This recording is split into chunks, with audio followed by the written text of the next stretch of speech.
कोई दुर्घटना है इसकी संभावना है, उसके संबंध में विस्तार से चर्चा की गई है। उन सभी को निर्देशित किया गया है कि कहीं भी कोई भी प्रकार की लापरवाही बर्दाश्त नहीं की जाएगी।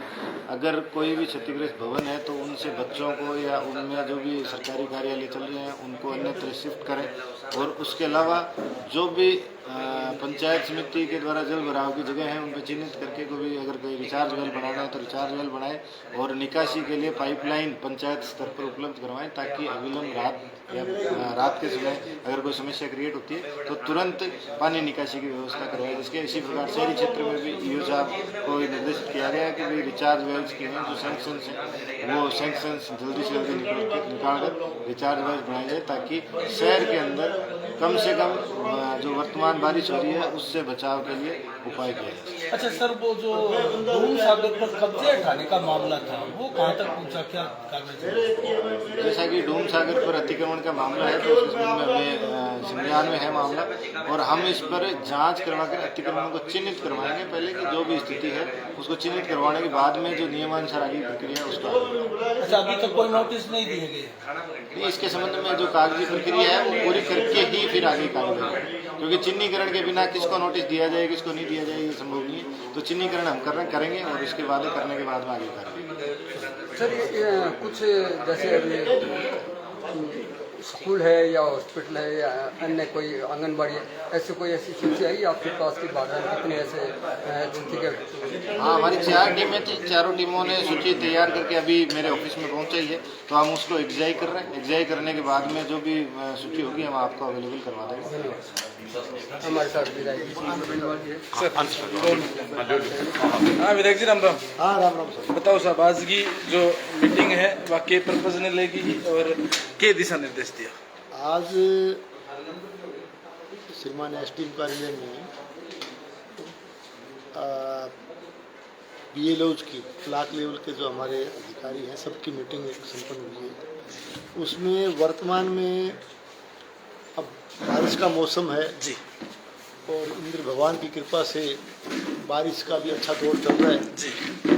और स्वाभाविक रूप से बारिश का जब सीजन होता है तो जल भराव की समस्या, जल निकासी की समस्या, बरसाती पानी को बाहर निकालने की समस्या, इस तरह की समस्याएं कई जगह से आती हैं।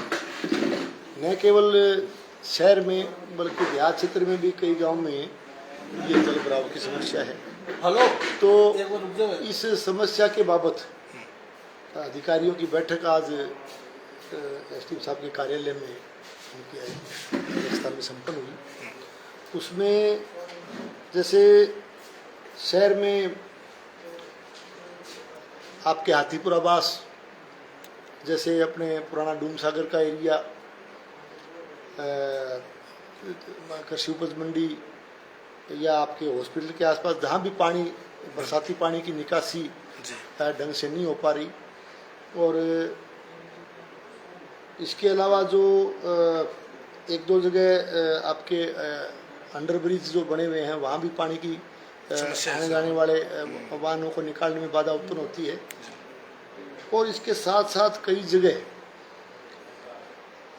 बरसात की वजह से या अन्य कारणों से शहर के कई वार्डों में या मुख्य मार्गों में कई गड्ढे बने हुए हैं, जहाँ कोई पानी की जब निकासी हो रही हो, पानी का जब भराव है, बरसात चल रही है, उस दौरान कोई इस तरह की कोई घटना अनहोनी नहीं हो जाए, कोई उसमें कोई गिरने से कोई बात नहीं हो जाए। तो इन सब बातों को लेकर के हमने आज मीटिंग की और सबको ये निर्देशित किया है कि आप ऐसी जगहों को भी चिन्हित करें जहाँ पानी का भराव होता है, पानी की निकासी समय रहते नहीं हो पा रही, उस जगहों को आप देखें और समय रहते उस समस्या का हम निदान करें। चाहे उसके लिए बोरवेल बनाने हों, चाहे सफाई, कई जगह जो मार्ग अवरुद्ध पड़े हैं, पानी निकासी नहीं हो पा रही, चाहे उनको हटाने का सवाल हो, चाहे कोई गड्ढे चैम्बर टूटे हुए हैं, या कई जगह जैसे एक जगह जो मोटरसाइकिल गिर गया था संज्ञान में टीम साहब के भी आया, मेरे भी आया साहब बस स्टैंड पे, उस तरह की जो चीज़ें हैं भविष्य में उसकी पुनरावृत्ति नहीं हो, इसके लिए कोई व्यवस्था करनी हो, इन सारी बातों को लेकर के आज मीटिंग यहाँ की गई है और सबको ये निर्देशित किया गया है कि समय रहते इन समस्याओं का हम समाधान समय रहते हम करें। अतिक्रमण एक बड़ी समस्या है और सर। उसमें आपने जैसे जिक्र कर दिया, उसमें देहात क्षेत्र में भी और शहरी क्षेत्र में जी। पुराने समय में पानी निकासी लेवल के हिसाब से पुराने जोड़, पुराने जिसको गांव में गिनानी बोल देते हैं, डूम सागर बोल देते हैं, इस तरह के पुराने गड्ढे जहाँ पानी का जो बरसाती पानी की निकासी, जहाँ पानी वो हम इकट्ठा करते थे, ऐसे स्थानों पर चाहे शहरी क्षेत्र हो चाहे देहात क्षेत्र हो, कब्जा करने की प्रवृत्तियाँ बढ़ी है। तो लोगों ने वो पुराने जो बने हुए थे जोड़ तालाब या जैसे गिनानी जैसे डूम सागर, उन पे लोगों ने अतिक्रमण कर लिए, मिट्टी का भराव करके आगे से आगे उसको जो है उसको और बढ़ाते गए, अतिक्रमण की प्रवृत्ति बढ़ी। तो ऐसी जगहों के लिए भी हमने निर्देशित किया है कि उन जगहों को आप चिन्हित करो और भविष्य में उस पानी के लिए उचित प्रबंधन उसका हम करें, तो ऐसे अतिक्रमण भी जो है हटाने की दिशा में कदम उठाए जाएं। इन सब बातों को लेकर के जो है आज की ये बैठक हुई है और बहुत ही सकारात्मक माहौल में हुई और सब मिलकर के बरसाती पानी का त्वरित जो है उसका समाधान, इस समस्या का हो, पानी की ढंग से निकासी हो, लोगों को उसमें किसी तरह की दिक्कत और बाधा नहीं आए, इसके लिए हमने मीटिंग। विधायक जी, पाताल तोड़ कुओं की चर्चा चल रही थी विधायक, जब तक उन पे कोई काम नहीं हुआ है। पाताल तोड़ जैसे बोरवेल की मैंने बात अभी जिक्र किया, उसमें जैसे कहीं कोई अवरुद्ध हटाने की बात हो, कहीं अतिक्रमण हटाने की बात हो, कहीं पानी निकासी के लिए कोई उसमें और कोई व्यवस्था करने की बात हो, उसके साथ साथ जो गहरे बोरवेल भाई एक तरह से त्वरित समय पे कई बार क्या होता है कि व्यवस्था नहीं हो पाती, तो उसके लिए उसके समाधान के लिए जो है बोर, बड़ा बोर करके पानी का उसमें बोर में पानी चला जाए जी। तो उसके लिए भी बोर के लिए भी हमने 8-9 जगह शहर में भी चिन्हित किए हैं जहाँ बड़े बोरवेल बना करके और उस पानी का जो है उसमें चला जाए पानी अंदर, इस तरह की व्यवस्था पे भी हमने विचार किया है। विधायक जी, उप जिला चिकित्सालय है, इसमें आज एक वो छत्तीसगढ़ हो गई, उसके लिए कोई नया आपने बहुत सही समस्या की तरफ आपने ध्यान आकर्षित किया। ये बिंदु था आज की मीटिंग में, जो असुरक्षित भवन है। जैसे श्रीमान एसडीएम साहब ने पहले मीटिंग लेके सबकी ड्यूटी लगा दी थी कि पूरे भादरा विधानसभा क्षेत्र में, पूरे हमारे सब डिवीजन क्षेत्र में, चाहे देहात क्षेत्र हो चाहे हमारा शहर का क्षेत्र हो, जितने भी हमारे सरकारी भवन हैं, विशेष करके चाहे उसमें विद्यालय हो, चाहे चिकित्सा उपकेंद्र हो, चाहे आंगनबाड़ी केंद्र हो, चाहे पटवार घर हो, चाहे कोई सामुदायिक भवन हो, चाहे कोई औषधालय हो, चाहे कोई और हमारे सरकारी भवन हो, सरकारी कार्यालय हो, तो ऐसे भवन जो कि क्षतिग्रस्त हैं, जहाँ पे काम करना और जहाँ आवागमन रहता है जनता का, वो कहीं कोई इस तरह की घटना नहीं हो जाए, कोई भवन क्षतिग्रस्त होने से कोई जनहानि नहीं हो जाए, इस सब के समाधान के लिए पूरे एरिया में टीम लगा करके पूरी की पूरी रिपोर्ट कि कहाँ कहाँ भवन असुरक्षित है, तो उन भवनों को जो है क्षतिग्रस्त घोषित करके, तो और कई जगह तो ऐसी स्थिति भी है कि उनको हटाने पड़ेंगे, तो उनको एक तरह से उनको हटाना, भवनों को जो है करने के लिए ये भी एक टीम बना करके हमने उस काम को हाथ में लिया है कि जो असुरक्षित भवन है उनको एक तरह से चिन्हित करके उनको हम यूज नहीं करें और उनको हटाएं। विधायक जी, अनेक गांवों में सड़कें टूटने की सूचनाएं आ रही है। पिछले 2-3 वर्षों में जिन सड़कों का निर्माण हुआ वो भारी मानसून की बरसात से टूटती जा रही है, और आपके राज्य में भी अभी करोड़ों रुपए सड़कों के लिए पास हुए हैं जो गांव की कनेक्टिविटी शहर से बनाती है।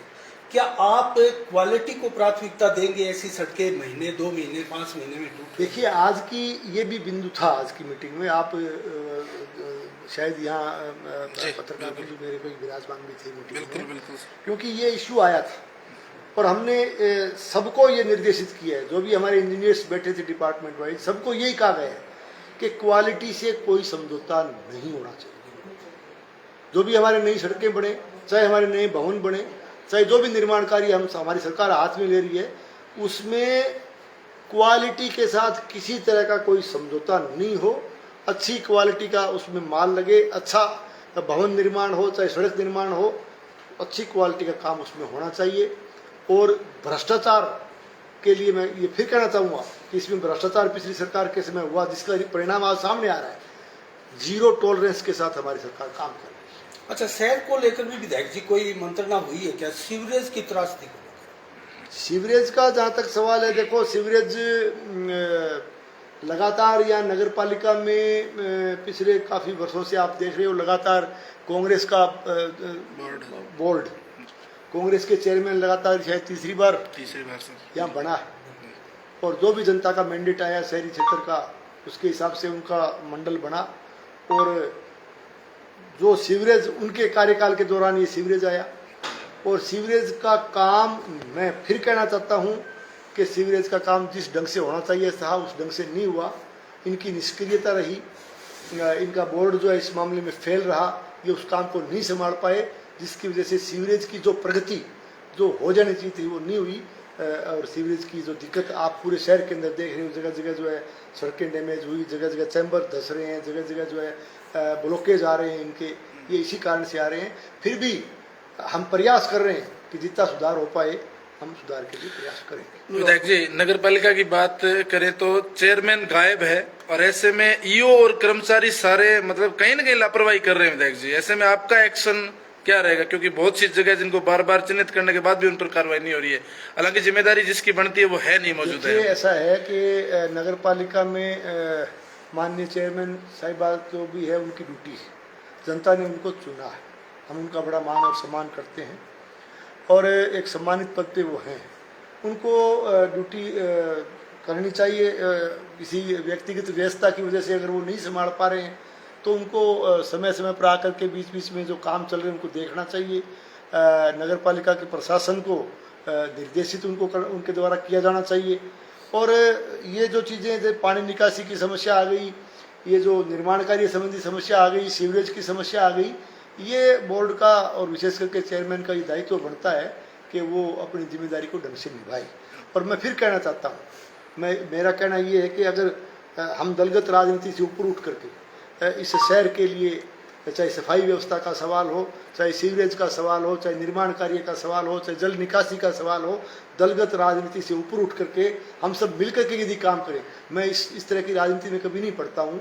फिर भी मैं कहना चाहता हूँ कि चेयरमैन साहब और ये उनका बोर्ड अगर जो भी सहयोग हमारे से, सरकार के लिए भी हमारे से मांगेगा तो हम लगातार सहयोग भी करेंगे और इस शहर के सकारात्मक विकास के लिए काम। विधायक जी, क्या स्मार्ट मीटर खराब है? देखिए, खामियां हैं क्या? स्मार्ट मीटर की खामियों के बारे में तो हमारे पूर्व विधायक जी बहुत जोर जोर से बता के गए हैं, पिछले दिनों बहुत जोर शोर से बता रहे थे क्या कमियां हैं। नहीं विधायक जी, और मैं आपसे पूछ सकता हूं, शायद मेरे ज्ञानवर्धन के लिए या मेरा ज्ञान बढ़ाने के लिए या मेरी जानकारी को दुरुस्त करने के लिए, कि स्मार्ट मीटर की शुरुआत कब हुई? 2023 में हुई थी। कब हुई? 2023। कौन था उस समय सरकार? 3.5 लाख है स्मार्ट मीटर। मैं पूछ रहा हूँ, आपसे पूछ रहा तो आप दूसरे मेरे से आए हो, लेकिन एक बात केवल मेरे ज्ञानवर्धन के लिए, मेरी जानकारी को दुरुस्त करने के लिए मैं ये पूछ रहा हूँ कि शुरुआत कब हुई? 2023 में सिक्कर और अजमेर संभाग से शुरू हुई। कौन सरकार थी? वर्तमान में विधायक के नेतृत्व में हुई? पूर्व विधायक माकपा के थे और कांग्रेस के समर्थन में थे। सर, क्या कांग्रेस की सरकार नहीं थी यहाँ? बिल्कुल थी। क्या श्रीमान माननीय अशोक गहलोत साहब मुख्यमंत्री नहीं थे? क्या उनकी सरकार काम नहीं कर रही थी? क्या उस सरकार को यहाँ के लाल झंडे वाले जनप्रतिनिधि ने समर्थन नहीं दे रखा था? तो जो व्यक्ति सरकार के समर्थन में था, सरकार के साथ मिलकर के काम कर रहा था, उनके टाइम में क्या स्मार्ट मीटर नहीं लगा? शुरुआत नहीं हुई क्या? पूछ रहा हूँ आपसे। हुई ना? तो फिर जब आप लोग एक तरफ तो जो है उस नीति का आप समर्थन कर रहे थे, आज आप सरकार में नहीं हो तो आप उसका विरोध कर रहे हो, ये मेरी समझ से पड़ेगी। आप इसके बारे में अच्छा रहेगा कि आप श्रीमान पूर्व विधायक महोदय से एक बार फिर जाकर के ये पूछे कि ये क्या है। परसों तो मेरे को लगता है कि मेरे को लगता है कि वो इश्यू स्मार्ट मीटर का नहीं था। स्मार्ट मीटर का तो केवल एक वो बनाया गया, एक इशू बनाया गया। मेरे को लगता है ये हार की बौखलाहट थी, और समय काफी हो गया, फिर भी हार की बौखलाहट से उनको मुक्ति नहीं मिल पा रही है, वो उस बौखलाहट से ही नहीं निकल पा रहे हैं। तो इसमें भाई हम तो क्या कर सकते हैं? पत्रकार जी, आप भी उनके मित्र हो, आप उनसे बात करो कि ये बौखलाहट को छोड़ो और आप दलगत राजनीति से ऊपर उठ करके आप कोई पॉजिटिव बात करो तो ज्यादा ठीक रहेगा। विधायक जी, बड़े आरोप लगाए गए, एसडीएम कार्यालय पर आरोप लगाए गए, थाना सिस्टम पे आरोप लगाए, प्रशासन पर आरोप लगाए गए, बड़े बड़े आरोप लगाए गए, आप पर भी व्यक्तिगत कई आरोप लगाए गए। देखिए ऐसा है कि मैं 1998 से लगातार, आप देख रहे हो, मैं करीब 30 साल से सार्वजनिक जीवन में हूँ और सार्वजनिक जीवन में मैंने हमेशा जो है ना इस इलाके के विकास के लिए, जनता की समस्याओं के समाधान के लिए मैंने लगातार काम किया है और ईमानदारी से मैं इस इलाके की सेवा कर रहा हूँ। और ऐसे जोर जोर से बोलने से और ऐसे जोर जोर से बोल करके लोगों को संबोधित करके लोगों को गुमराह करने से मेरे को वो अपनी लाइन से नहीं हटा सकते। मैं ईमानदारी से इस इलाके की सेवा करूँगा। और दूसरी बात ये है कि मैं इस राजनीति में नहीं पढ़ना चाहता और समय पे कभी आप ये इस तरह से मैं अभी एक बार सुन रहा हूँ, एक एक सवाल का समय आते मैं जवाब भी दूंगा। और ये जो जोर जोर से बोल करके आप ईमानदारी का सर्टिफिकेट नहीं ले सकते, जोर जोर से बोल करके आप किसी को जो है दोषी नहीं ठहरा सकते। ये जनता है, जनता कसौटी है। जनता ने आपको अगर आपने इतना अच्छा काम किया तो क्यों नहीं दिया आपको इस बार मौका, क्यों नहीं आपकी सरकार को मौका दिया, जनता ने क्यों नकारा आपको? आप एक बार आत्म विश्लेषण करें, ज्यादा अच्छा रहेगा। चलिए विधायक जी, इसका हॉस्पिटल का अल्टरनेट भी कोई देखा गया अभी आज की मीटिंग? हॉस्पिटल के लिए आज की मीटिंग में सलमान एसडीएम साहब बैठे हैं। आज ये अभी दोबारा फिर से हमने एक मीटिंग की है, कर रहे हैं हम कोशिश, क्योंकि एसडीएच की बिल्डिंग निश्चित तौर से पुरानी वाली जो बिल्डिंग का जो हिस्सा है वो निश्चित तौर से देखो उसकी हालत ठीक नहीं है, क्षतिग्रस्त भी हो रहा है। तो कल को जो है पब्लिक का वहाँ पेशेंट आते हैं, जनता पूरे टाइम जो है ना उसमें वहाँ रहना होता है, तो कोई इसी तरह की कोई घटना, कोई इस तरह का कोई नुकसान नहीं हो जाए, इन बिंदुओं पे भी हमने विचार किया है। तो इसके लिए कोई विकल्प के तौर पे हम कोशिश कर रहे हैं कि कोई ऐसा इसका समाधान हम कर पाए। भारी बारिश को चेतावनी अगले 2 दिन और है विधायक जी, क्या कहना चाहूंगा? पंचायत स्तर पर सरपंच है, जो अधिकारी है, जो विधानसभा क्षेत्रवासी है, बन के अपील करना चाहूँगा? मैं तो एक ही निवेदन करना चाहूँगा कि बरसात का मौसम है, बहुत अच्छी बरसात इलाके में हो रही है, ये हमारे लिए एक तरफ अच्छी बात भी है, अच्छी फसलें होंगी, किसान खुशहाल होगा, किसान के चेहरे पे मुस्कान आप देख रहे हो बारिश की वजह से, ये सारी अच्छी बातें इंद्र भगवान की कृपा है। लेकिन दूसरी तरफ ज़्यादा बारिश है तो बारिश के मौसम में कुछ असुविधाएं, कुछ दिक्कतें निश्चित तौर पे आती है, स्वाभाविक सी बात है। जल भराव की समस्याएं आ रही है, कई गाँव में पानी की निकासी नहीं हो रही, ये समस्याएं तो आएगी। लेकिन इस समस्याओं के लिए मैं कहना चाहता हूँ, विशेष करके हमारे ग्राम पंचायतों में ग्राम के मुखिया के तौर पे हमारे सरपंच साहिबान हैं, हमारी ग्राम पंचायतें काम कर रही है, उनको भी आगे आकर के जिस संबंधित ग्राम पंचायत में ये दिक्कत है तो उसके लिए उनको समाधान के लिए आगे आना चाहिए। पंचायत समिति के अधिकारी भी आज कर्मचारी सारे थे, उनको हमने भी निर्देशित किया है कि आप भी समय रहते उस पानी की निकासी के समाधान के लिए आप लगातार, चाहे आपको रात को भी जाना पड़े, कहीं पंप सेट देने हों, कहीं पाइपलाइन दे करके पानी की बाहर निकासी करनी हो, कहीं और कोई जनरेटर वगैरह करना हो, कोई ट्रैक्टर लगाने हो, तो उसके लिए तत्काल आप व्यवस्था करें। इसके लिए हमने निर्देशित किया है।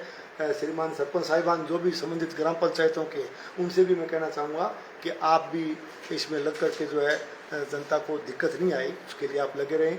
और फिर भी कोई दिक्कत आती है तो हमारे से आप हमारे प्रशासन से, एसडीएम साहब से, वीडियो साहब से, मेरे से आप संपर्क करें, हम उसका समाधान करेंगे। अंतिम सवाल है मेरा, क्या कल भी जन सुनवाई होगी क्या? देखिए, मैं जहाँ भी कल हमारे कुछ प्रोग्राम बाहर के हैं, जैसे वो सम्मान निधि वाला कार्यक्रम है, उसमें जाना होगा। किसान सम्मान निधि का कल रहेगा कार्यक्रम, उसमें जाना होगा। तो जब भी मैं यहाँ होता हूँ जन साहब, मैं जन सुनवाई करता हूँ। विधायक जी, एक मेरा अंतिम सवाल है। जुलाई महीना खत्म हो चुका है, आज 1 तारीख हो गई। इस जुलाई महीने में 270 mm से अधिक बारिश अब तक हुई है। बलवान पुनिया कहते थे कि मेरे हिस्से में कार्यकाल में कोरोना आया था, तो क्या आप भी ये बहाना बनाएंगे बाद में कि मेरे हिस्से में 2 दशकों बाद में इतना रिकॉर्ड बरसात आई? मैं बहानेबाजी में विश्वास नहीं करता। मैं एक देखिए, मैं न तो बहानेबाजी में विश्वास करता हूँ और न मैं जोर जोर से बोल के लोगों को गुमराह करने की कोशिश करता हूँ, और न जोर जोर से बोल के कोई विफलता उसको छिपाने की कोशिश करता हूँ। जो बात है वो स्पॉट करता हूँ। कोई हमारे में कमी खामी है तो उसको सुनता हूँ पॉजिटिवली। और ये नहीं है कि कोई प्रतिपक्ष का आदमी भी आके कोई अगर हमें कहता है कि साहब ये कमी है, तो उसके लिए हम उसकी बात को सुनते भी हैं और गौर से सुन के उस पर हम अमल करते हैं कि उस कमी को हम दूर करें। हमारा ये नहीं है, दलगत राजनीति से ऊपर उठ के काम करता हूँ और जोर जोर से बोल के किसी झूठ को सच में साबित करने का प्रयास नहीं करता और झूठ से बोल करके, जोर जोर से बोल करके जो बीमारियां हैं ना उनको छुपाने की कोशिश नहीं करता। चलो चलिए बहुत सर, बहुत धन्यवाद। गोगा जो मेडी बीमार हैं, गोगामेडी मेले ये पर अपनी सर। बीमारियों को छुपाने के लिए जो कुक्रम इन्होंने किए, जो भ्रष्टाचार इन्होंने किया है अपने कार्यकाल के दौरान, और जो लोगों को तंग परेशान करने का काम इन्होंने किया, जो तानाशाही की है, उस पर पर्दा डालने के लिए जोर जोर से बोल रहे हैं। मिस्टर जोर जोर से बोल करके आप जनता को भ्रमित नहीं कर सकते। ये भादरा की जनता है, बहुत जागरूक जनता है, जानती है, और आप कितने दूध के धुले हुए वो भी जानती है। आपकी परतें जब कभी उखड़ेगी ना तो सारी बातें सामने आएगी। चलिए सर, और आप किरदार की बातें भी करते हो, ये भी मैंने कहा था एक सभा के अंदर आप थे वहाँ। जी जी, मैं ये भी बताऊंगा कि चौधरी हरदत सिंह जी का, चौधरी दयाराम जी का किरदार क्या था, ये भी बताऊंगा मैं इसको। आप सुनते जाइए, आप धैर्य रखें, आप बताऊंगा मैं सारी बातें। और कितने कितने आपने कर्म कर रखे हैं ना, हमने नहीं किया ऐसे कभी। हम तो सार्वजनिक जीवन में ईमानदारी से हमने काम किया और सार्वजनिक जीवन में ईमानदारी से काम करूंगा। और ये इसको एक एक बात का जो ये बोल रहे हैं ना, एक एक का जवाब भी दूंगा। चलिए सर, गोगामेडी मेले को लेकर क्या तैयारी चल रही है सर? गोगामेडी मेले के लिए बिल्कुल हम एकदम से तैयार हैं। और 4 तारीख को फिर हमारी एक मीटिंग, हमारी सरकारी मीटिंग हो रही है। उसमें वो मेले के लिए जो, हालांकि 2-3 मीटिंगें पहले हो चुकी, पर अब 4 तारीख को एक मीटिंग और भी है। गोगा जी का जो पवित्र स्थल है, जो मेला हमारा लगता है भादवा के महीने में, उसमें आने वाले यात्रियों को अच्छी सुविधा मिले, उनको किसी तरह की असुविधा नहीं हो, हमारा मेला सुख शांति से और अच्छे तरीके से हमारा मेला संपन्न हो। इसके लिए जो भी संसाधन लगाने पड़े, उसके लिए जो भी हमें प्रबंध करने पड़े, अच्छा प्रबंध हम करेंगे। चलिए, बहुत बहुत बहुत बहुत धन्यवाद। Thank you.